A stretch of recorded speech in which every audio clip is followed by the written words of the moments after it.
So before this video even gets started, I just want to let you guys know that in this review, I will not be talking about the historical accuracy of Pocahontas, because it's well documented and it's totally out there that this movie is nowhere even close to what actually happened in the story of Pocahontas.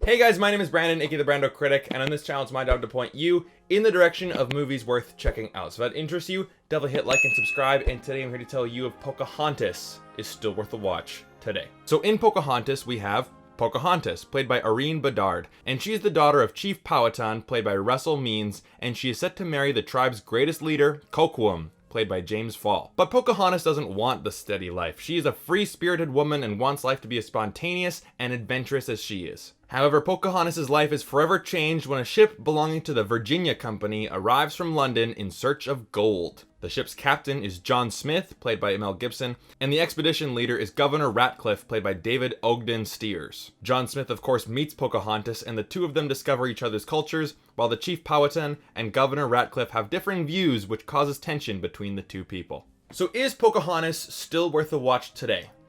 I'm gonna get in a lot of shit for this, but I'm gonna say no. And trust me, this is a movie that I actually watched a lot as a kid. Like, this is one of the VHS tapes that we own that we just watched over and over and over again, and I haven't seen it in many, many years. Revisiting it, it's so one note. Now, this film isn't terrible by any means. It's just so okay that if you go down every single part of the filmmaking process, you can put okay next to everything, right? How are the characters? They're okay. How's the story? It's okay. How's the villain? He's okay. How's the romance? It's okay. Everything in this movie is just so one note okay that it's almost like a eh. And let's start with our main character, right? Pocahontas. And I noticed in this movie that they really were playing up the hair movement. I think this was kind of like Brave before Brave, you know, when Pixar finally found the technology to make all of Merida's hair move and sway in the wind like that. And of course, back then it was Pocahontas. Right, I remember seeing that trailer as a kid when I was a toddler of Pocahontas' hair in the wind, and oh, how beautiful it is. And I believe it's Naomi Campbell was the inspiration of the look of Pocahontas, right? They really wanted her to be like this beautiful princess. And of course, she looks amazing, but her personality is just so one note, right? She's free-spirited. She doesn't want that steady life. She wants to be adventurous. And she's set to marry a man that she's not in love with. Didn't we already have that with Princess Jasmine from Aladdin? But she's not as boring as John Smith. John Smith doesn't really have a character, right? Is he brave? Is he courageous? I guess so. He's Mel Gibson. He's got a bit of charisma, right? But the look of John Smith isn't really that heroic, and I think it's because of the small eyes, right? You know, you'd look at the film like Aladdin, where everyone's characters are just, they look very, very Disney-fied. But this movie with the animation, I know the backgrounds look amazing, but for the characters, it doesn't really look like Disney animation. This looks like something you'd see from like DreamWorks or Warner Brothers or something like that. It still looks good, but it looks just really different.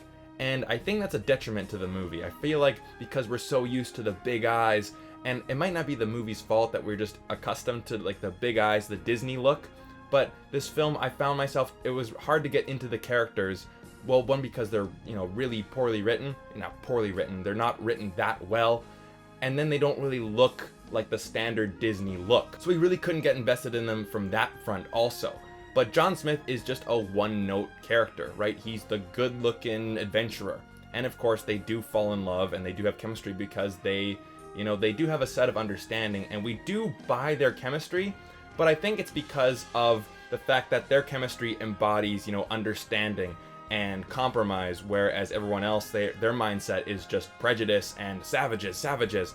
And because these two characters have that certain mindset, we automatically, start to care about them more. But it's not about the actual characters themselves.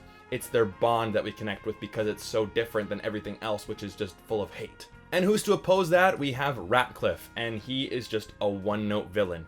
He is greedy. He is unwilling to compromise, and, he just wants gold. That's all he wants. And he's just a pretty forgettable villain, right? He doesn't have that screen presence that, someone like Hades or Scar or Jafar or Gaston had. We just have Ratcliffe. He's purple. He looks strange. He wants gold. And that's about it. And we have a story that is extremely simple, right? You know exactly how this movie is going to end as soon as you start watching it. And they don't really bring anything new to the table, right? I have no problem with, recycling a story like this.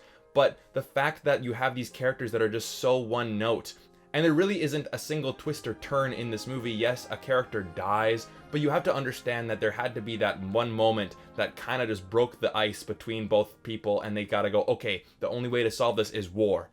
But there's nothing really that new about this movie. There's nothing really that fresh about it. If you tell me a story that I've heard many times but put a unique spin on it and make everything surrounding the story just really memorable, then sure, I'll be able to watch it if it's got spunk, if it's got energy. But this film just feels just so dull. The comic relief gets some laughs, with the hummingbird and the dog, Percy, and then we have raccoon Miko. But then, of course, Ratcliffe has like a butler, I guess, or like someone to, follow him around and do his bidding. But he doesn't get really many laughs either. The background colors, they look amazing. That's the best part of this movie. And some of the songs are memorable, right? Colors of the Wind is really good. Savages is pretty good also. But everything else, Beating Drum, Virginia Company, Gold or Dig, Dig, Dig, whatever it's called. The gold digging song. That one's got some spunk too, and of course it's Alan Menken, so he's gonna do a great job. And he does bring some great music here, but again, it's not really that memorable.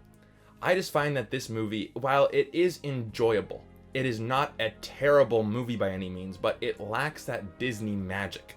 It lacks that spunk, it lacks that heart, it lacks that identity that other Disney films have that we are able to just, grow so attached to.